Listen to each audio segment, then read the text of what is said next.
Welcome to the show. Today, we are going to talk about how your ego can ruin your media chances. Let's dive in.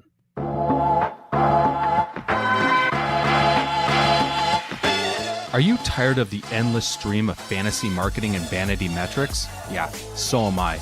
My name is James Patrick, and I'm an internationally published photographer, media specialist, and marketing strategist. I'm also a student of professional development, and like you, I've been left frustrated by all of this influencer-driven generic advice, making us think that we are just one course, conference, or manifestation away from the life of our dreams. We need to cut through this crap and move beyond the posturing, beyond the facade, beyond the image to take real action on the real work that will create the real results. This is the Beyond the Image podcast. What is going on? And welcome to the return of our live Beyond the Image shows. Glad you can pop on with us, trying to do a late afternoon session. Normally we do first thing bright and early in the morning, but had a number of commercial projects this week. So scheduling it in was a little bit trickier. So let me know if you like the new time or if you want us to go back to mornings. Open to your thoughts on that. As I mentioned, we just wrapped a really large commercial project. It came together pretty quick, actually. I think it started coming together a month ago. And then within a month, we had done all the pre-production, the scout visit, the talent scouting, booking the talent, creating the storyboards, and then Tuesday and Wednesday was the actual production. But it was in July in Arizona, and a lot of it was outside. And so anyone that knows Arizona in July, it was spicy. It was so freaking spicy, but project went well. I was happy with it. So this is a topic I wanted to dive into. I think we originally scheduled this show like a month ago, and then I got sick, and then we rescheduled it, and then I think I was still sick, so we bumped it again, and then I think I was traveling for a bit, so it got bumped a third time. I was like, well, eventually we got to do this topic. Earlier this morning, something popped back into my mind. And I'm not sure what really inspired it, but I'll give the context before I tell the story. The context is, we work with so many individuals in helping them land media features. And every now and then something doesn't happen. I remember what it was. I had a client who we had a national newsstand cover secured for them. And it got so far as the cover was actually designed. I actually saw the draft design of the cover with my photo on it and my client on the cover. And it was like, I think 24 hours before the magazine went to print, they had another opportunity come up for the cover, and they literally plucked my client off that cover and popped another person on. They didn't even change any of the headlines or cut lines. The cover was the exact same, except they swapped one person out for the other. Now, this, as you can imagine, was devastating for my client. To be so close to that national newsstand cover, and then just like that, it's gone. And she hasn't been featured with this magazine again. Now that was, I don't know, 5 years ago, 6 years ago, and she's had half a dozen national or international cover since then, so she's doing fine. But that hurt a lot, and that can come up quite often. I'll give another example. This one related to myself. Oh, I should put the finishing touches on that one story. The photo that was supposed to be used on that first cover was just used on a cover. So 5 years later, the photo was published on a cover. So congratulations to her. At the very start of my career, I must have been like 19 or 20. So I was working at a newspaper. I was really trying to build my business. And probably around this time, I was probably also managing the record store because I managed that between the ages of like 19 and 21. Anywho, there was a call for entries in the local paper, and I was in Tucson, so that was the Arizona Daily Star. And it was, I believe it was submitting photos of snowfall, like there might have been a snowfall in Arizona. Um, Whatever it was, I sent in photos for this reader submission. A reporter at the newspaper saw my photos, liked the photos, and decided that she wanted to write a feature on my work as a photographer. Now, of course, I say yes. I'm elated by this. And she calls me up and she interviews me. And then she writes the article. And she tells me, okay, it will be in the Sunday edition paper this upcoming Sunday. The Sunday edition paper. Now, for those that have no experience with newspapers, the Sunday paper is a big deal. It's the top selling newspaper of any day of the week. It's the one that will sell out. It's the biggest one. It's the one they do the most print runs on. In fact, there are people who only subscribe to the Sunday edition of a paper. So this was huge for me. And I'm thinking, this is something that this could make my career. This could be a big break for me. And at 19 or 20, whatever the age was, I put a lot of emphasis and a lot of energy into this. This was the thing that I really believed would get people to see what I was trying to create with my work. So Sunday rolls around, and I've told dozens of people. I've told all my friends. I've told my family members in town. I've told clients. I've told prospective clients, like, this is coming out. Like, I'm going to be in the Sunday paper, so be sure to pick it up. So first thing in the morning, I ran to Safeway and I bought 10 of them. I'm like, I want this. Like, I want copies of this. However long ago, what this was, 14 years ago? No, I'm bad at math. 11 years ago. No, 20 years ago. Damn. 20 years ago. The idea of digital versions weren't as ubiquitous as they are now. So you needed a print copy. So I picked up 10 and I brought it home. I think I still lived with my parents at the time. And I remember the first time I flipped through the newspaper, page by page, I thought, well, I must have missed it. And you know what? I was going through the paper pretty fast, so I probably just missed it. By the third time I went through that paper, there was that just disgusting sinking feeling in my gut, because I was not in this. And I must have gone through it another 2 times. I remember, like, having my parents go through it. Like, we were each going through it, trying to find where this article was that was supposed to be about me and my business in the Sunday paper. So I reached out to the reporter and I got this very sorrowful apology from them to say that the story got pulled because her editor did not want the paper promoting a business. Now, that explanation made 0 sense to me. It made 0 sense to me then, and it makes even less than 0 sense to me now. It makes negative sense to me.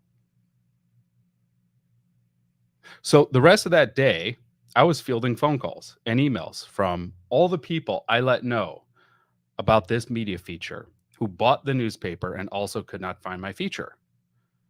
I mean, that was miserable. And it was easy for me to feel very defeated in that. This was supposed to be my break, and it didn't happen. That must mean, as my brain works this out, that I will not get a break. This was the opportunity. It didn't happen. I will not get a break. If you want salt in this wound, I got salt for you. The next Sunday, the newspaper did run a feature on a photography business, a husband and wife photography business. So it had nothing to do with the fact I had a business. The editor just didn't like my business for whatever reason. Couldn't tell you why. Speculating it would be useless. For whatever reason, this editor did not like me or my business, told the reporter to pull the story. I didn't get featured in the following week. They featured someone else. That sucked. Plain and simple, that sucked. However, let's contrast that.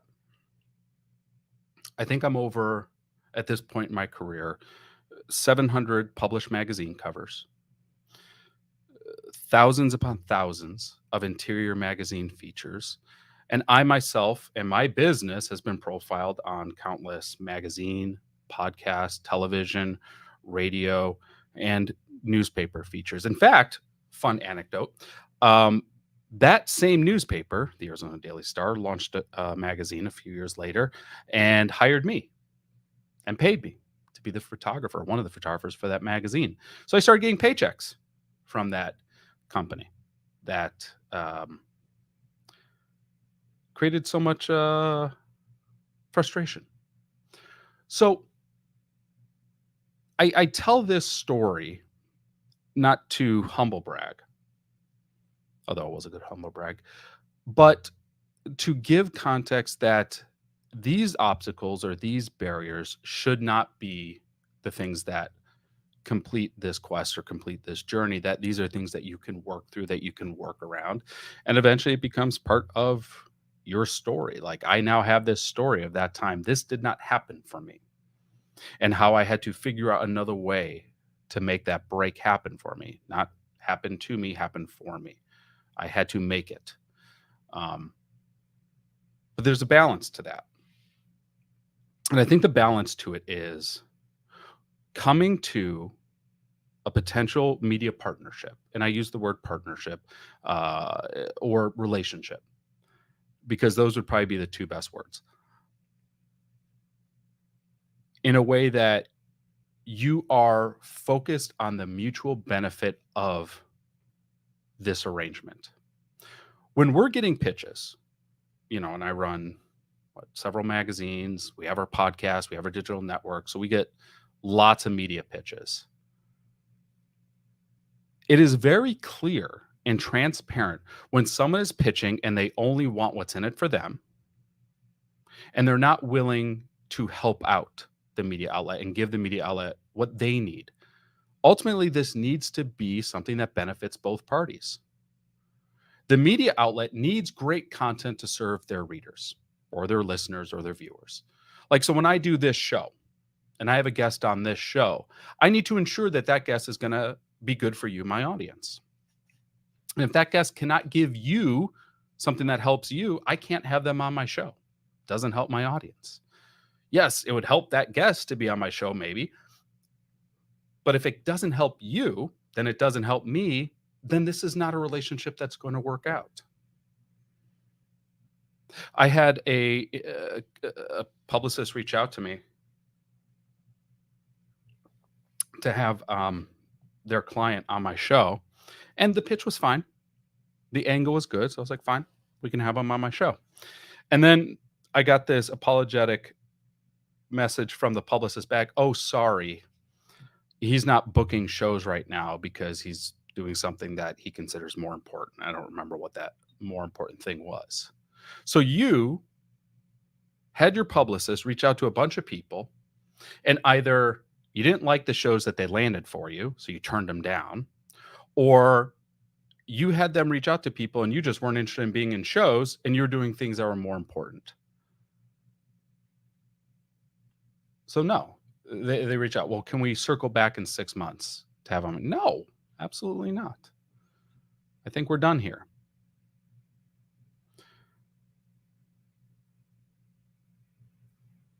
This has come up a few times recently. And I'm really not sure why. And I'd like to understand this. So if anyone has ideas on why this is happening, help me understand this. Someone wants media features. They submit for media features. They land media features. They never post about, share, or talk about the media features to their audience. Help me understand that. Why would you not do that? Why would you not be celebrating your media features to your audience? It helps the media feature or the media outlet, because you're helping to expand the reach of the article or the feature or the magazine cover, the podcast interview. But if you are unwilling to do that to the point that you actually say, no, I'm not going to share this, Like, you've approved the photos, you like the photos, you're the one that sent in the photos. So it has nothing to do with the photos. What's the problem? If you're interviewing, you get to choose what you say. So you're not saying something that you're not proud of, theoretically. Why would you share this? And I've had a lot of weird answers when people have come back to me and says, I'm not willing to share this. Like, one person landed, it was an international cover. The magazine was Women's Health and Fitness. And the reason they were not willing to share is because their quote unquote manager said it would look bad if they were celebrating or promoting an international publication as opposed to a US publication. I'm sorry, what? That makes zero sense. And it made even less sense when they landed a national newsstand cover and they didn't share that one either. So essentially, this was a situation of an individual landing media features and then saying, I'm done with you. You've helped promote me to the media. You've helped promote me. That's all I wanted from this. And if that's all you want from this, buy an ad. Buy an ad in the magazine. Buy an ad on the podcast. To engage with someone in an editorial sense, where you are contributing something, whether it's an article or photos or an interview, you should be an equal participant in spreading the actual editorial narrative. That's mutually beneficial. That's what helps create a relationship where both parties are being served here.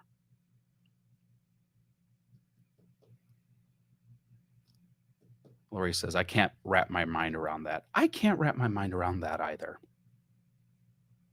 And this is the result of what happens here. That same person, by the way, had another experience where they were booked on a magazine photo shoot, and 24 hours before the photo shoot, they changed their availability for the photo shoot. They said, well, I can't do the hours that I had agreed to. I'm now only available these other hours. Well, that doesn't work for the photo shoot. That doesn't work for the magazine. All right, sorry, these are my hours. 24 hours before the photo shoot, they dropped this on us. Once again, another example that this individual does not care about actually helping the media outlet. They only want what the media outlet can do for them. So we pulled them. Now, this was an interior feature. They didn't know they were lined up for a cover on the next issue. They didn't get that cover. We pulled them from that issue. We replaced them, got someone that worked. Great. I was in Manhattan a few years ago, and I was showcasing my portfolio to a top photo director for one of the biggest publishing houses in the health and wellness space. And he came across a photo in my portfolio of this individual, the one that I've been very anonymously talking about. And he paused and he said, do you still work with this person? Now, the question did not give me any indication of his opinions. And I didn't want to say something that would put me in a negative light because I don't know his experience. Maybe he loves this individual. And so I carefully said, I don't work with her as much as I used to. That was a perfectly PC answer. And he leaned back in his chair and says, I effing hate that person. I was like, whoa. And apparently the stuff she was pulling with us, she pulled with this national, like one of the top publishing houses of health and wellness publications. She pulled crap with them. And he says, every time that her photo's up on our board for a cover consideration, I walk up to the board and I rip it down. That's letting your ego play too much into the mix. I had another individual who was pitching for a cover for a magazine I used to work with. And the editor didn't want to give him a cover at that time. Not period, but just at that time. But she wanted to test him out and do like an interior workout feature. So I go back to him and says, the cover's a no for now. And before I could say but, he says, what do you mean it's a no for now? Don't you realize what I bring to this equation? Don't you realize how big my Twitter following is? I'm sorry, I guess I didn't. We don't have anything for you at that point. So he blew the whole thing. We didn't offer him anything. Once again, you are not approaching this as a mutually beneficial partnership. And that's the way it should be approached. How can you create a partnership with that editor?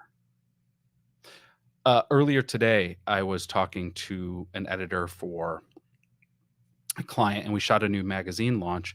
And she said it was the best selling launch that her publication company has had in years.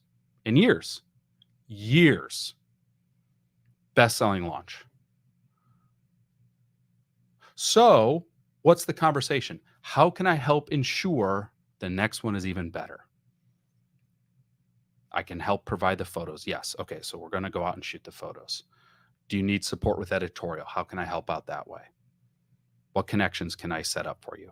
How can I make this production even more creative or more effective or more efficient than the first go around?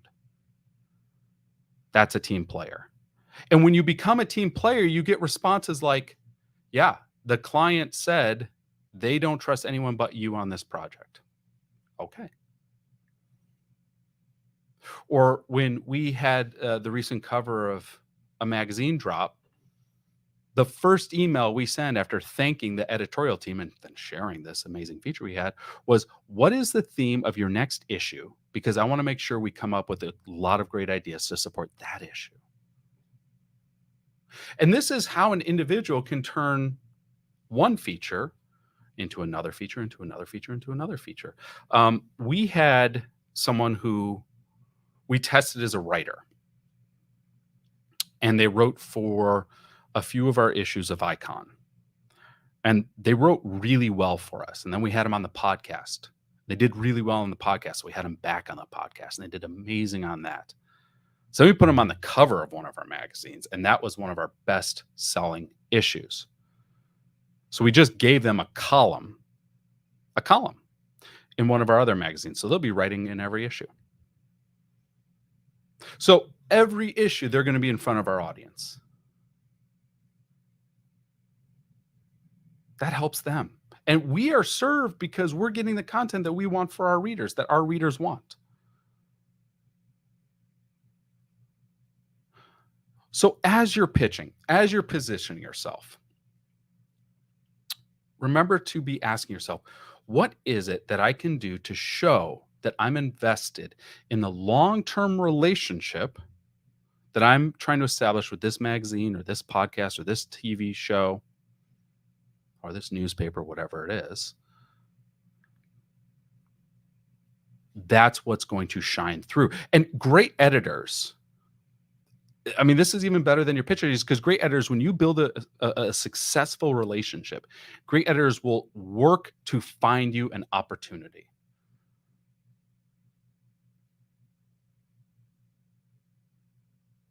I mean, I was just thinking about one who we were offering this individual opportunity after opportunity, but they thought it was not big enough for them. Well, tough. Hope you find it somewhere else. Like, what a terrible way to blow that relationship. So, after sharing some horror stories, I'm open to any questions you have.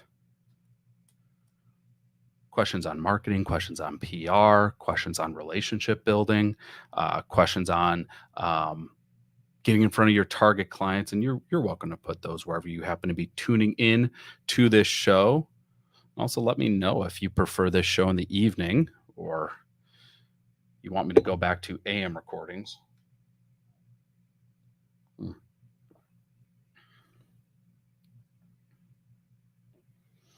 We have, for those that are interested, we've been putting out a lot of calls for editorial entries for two of our titles. The Icon title, which we are going through a major relaunch of the Icon title, and I am incredibly excited for it.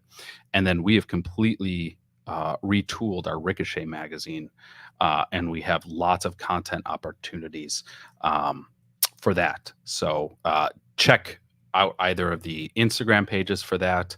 And And then also, if you've attended our conference, Get Published Live, we post the details through our Get Published Live private group.